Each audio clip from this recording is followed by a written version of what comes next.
So, after nearly 3 decades, yes, I said it, 3 decades, an arrest has been made in the Tupac case. Keefe D. Keefe D was charged with the 1996 murder of Tupac. Keefe D is one of the last living witnesses that was in the car alongside the other suspects that had killed Tupac on the Las Vegas Strip nearly 3 decades ago. Keefe D has been on multiple interviews talking about the night of the crime. He even has a book called Compton Street Legends where he talks about basically that night and what had ended up happening in the case. So, this comes after 2 months where his wife's house was raided and they ended up finding multiple computers, cell phone, a hard drive, and a Tupac magazine and several 40 caliber bullets. And they also found a copy of Keefe D's Compton Street Legend memoir where he admitted to being in the area and being the last known person to see Tupac before he was murdered. Now, keep in mind that he was one of the people that were in the car. He was in the car with his nephew, Orlando Anderson, who was in the back seat. He was with Terrence Bubble Up Brown. He was with DeAndre Smith, who are all dead. He's the only one that's dead, that is alive. Keefe D and Suge Knight are the only two people that are alive now. And this death happened September 7th, 1996. Now, like I had said, he has a book, Compton Street Legend, and he was also in multiple interviews. Now, I want y'all to listen to this interview. I want to see if I can find it. Let me see.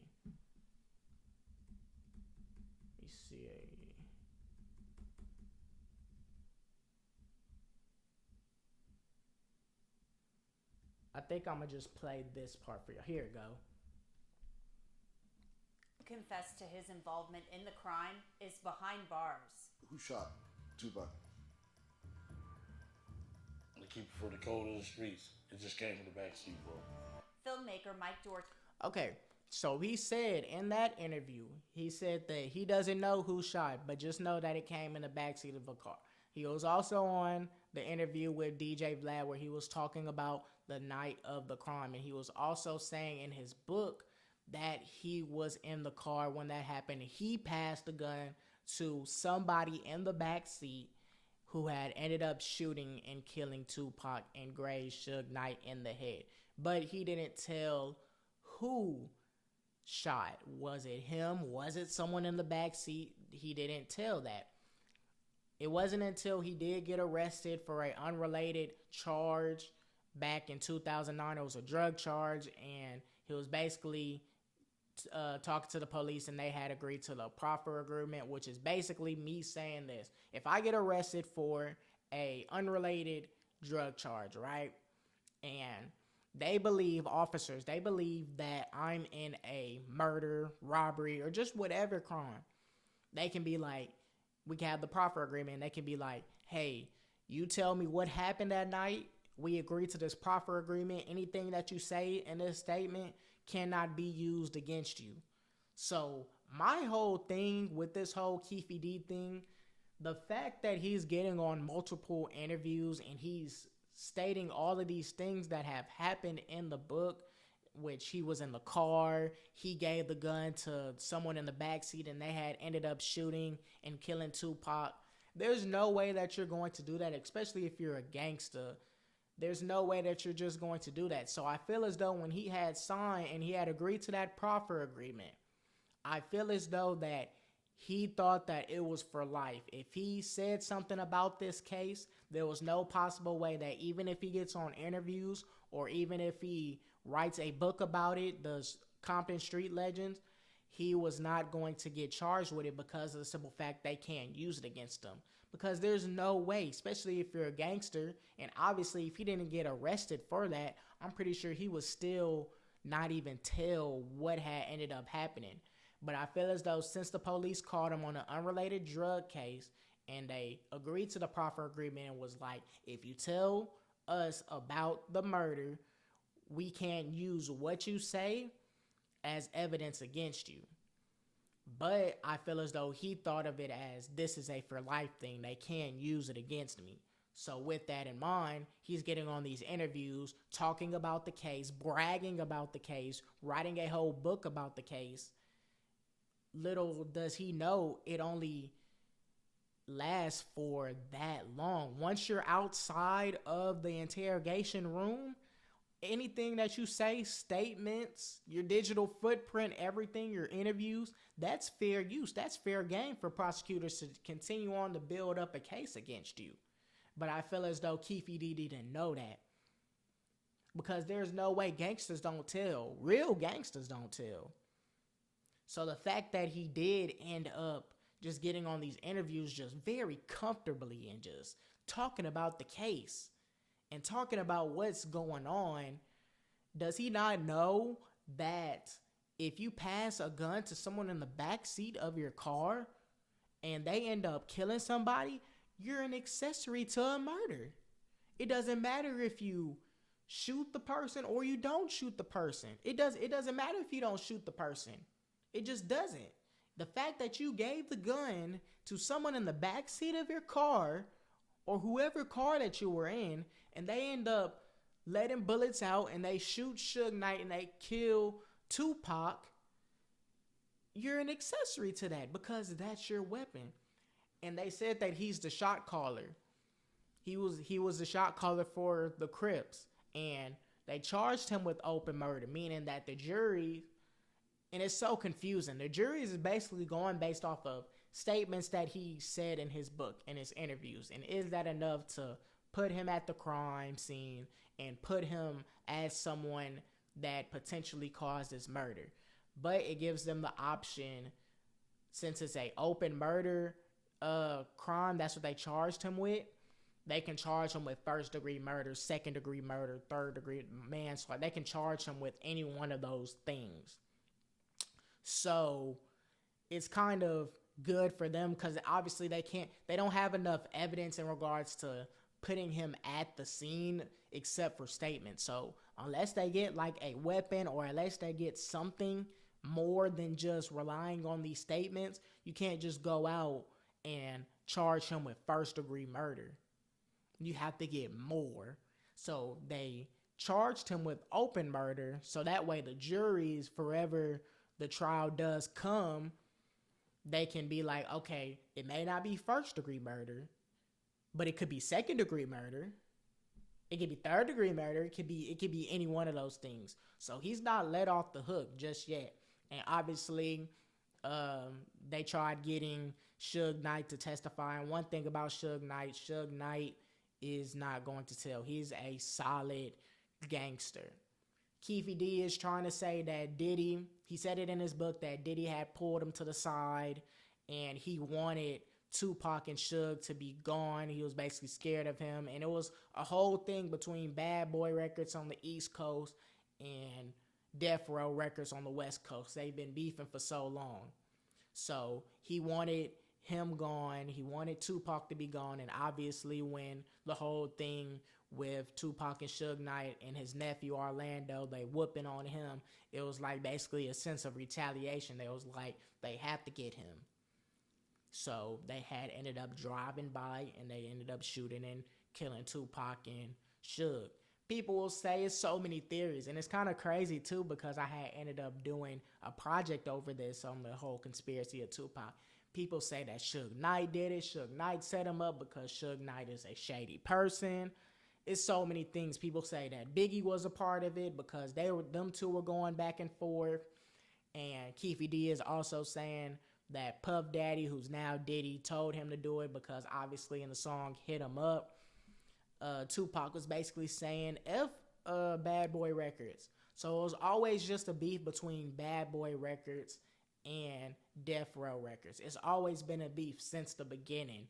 And with that in mind, it was something was going to stir up. It was stirring up for so many years. And it came down to Keefe D and Orlando, his nephew, and just everybody that was in the car planning to take out Tupac and Suge Knight. And they had ended up taking out Tupac. One thing that I will say too, if Tupac is still alive, Tupac would most definitely have so much influence on these newer rappers in the generation now that we're living in, because the whole beef with Death Row Records and Bad Boy Records, that was real. What Tupac was living, that was real. Everything that he was saying in his songs was authentic. You have rappers now that really say things, say that they're in the streets, say that they're this gangbanger and all of these things, but they're really not. But Tupac was this gangster. He was that type of person. So I feel as though if Tupac was still alive, he wasn't just a rapper, he was an artist. So he would influence these rappers and these artists that do come out in regards to making their music authentic, making what they actually rap about. If you want to rap about something, make sure that you really live in it, because they'll actually check you about that. For sure, if Tupac was alive and Biggie was alive and the whole Bad Boy Records and the Death Row Records was still going, because obviously if all of these people were alive, it's sad to say it, someone was going to die, whether that was someone on Bad Boy Records or was it someone on Death Row Records. And sadly enough, it was someone on Death Row Records, and he was just one of the greatest artists, rappers of all time. Literally, he sold millions of just albums. Do you not know how hard that is? That was in the day of age in which there wasn't no social media. People were literally having to get CDs, vinyls of Tupac. Like, that's hard. You just couldn't go out and stream.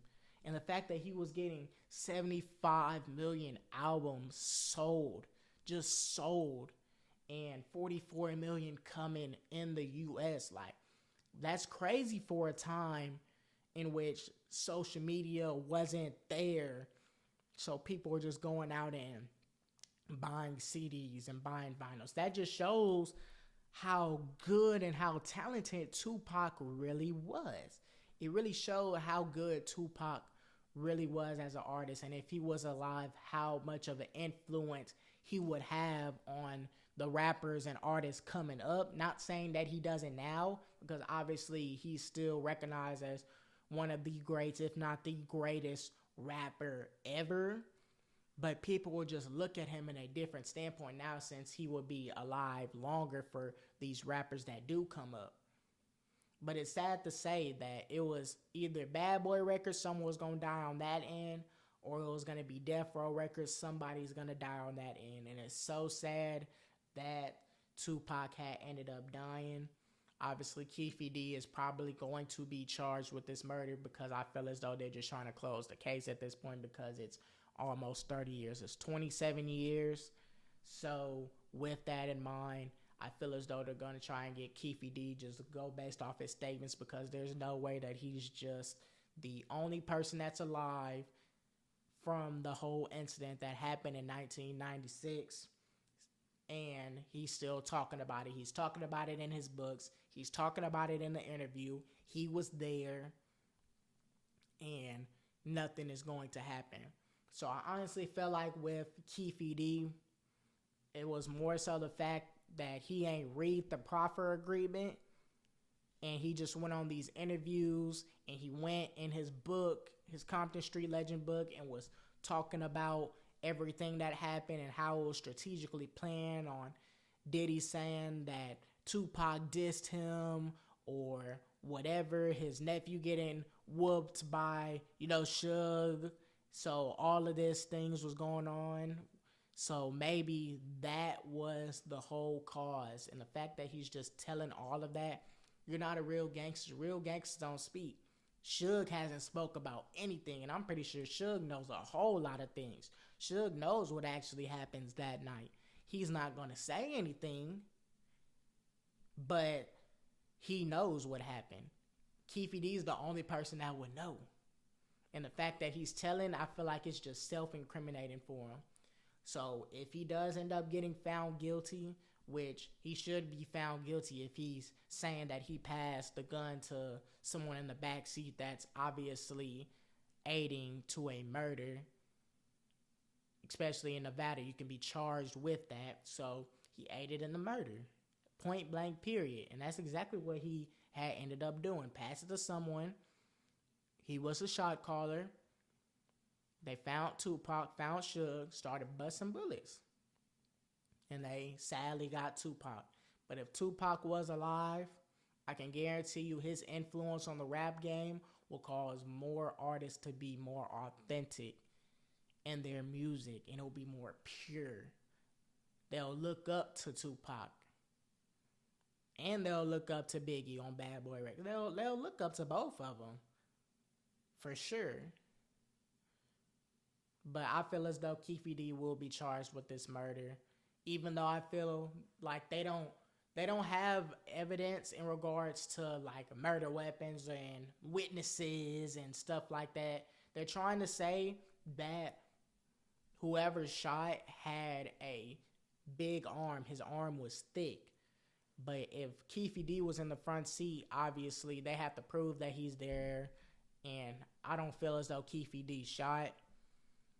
And everyone that was in the car except for him died. So it's like, how much are you really going to take out of that? The only thing that you really can take is the self-incrimination, just him being dumb and him being stupid, thinking that the proffer deal is simply for life when it's only for that one day. After you're done for that one day talking to the police, anything that you do, use interviews, talking about it in your book, it's fair game. Just like when you post something on social media. When you post something on social media, it's something called a digital footprint.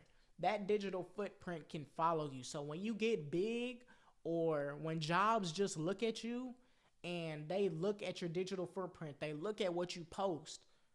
You could post something that shouldn't be on Instagram, and they see that, and they're going to have a perception on how you are or what you have done.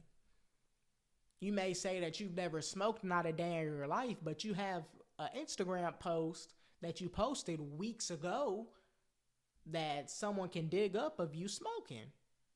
It's a digital footprint.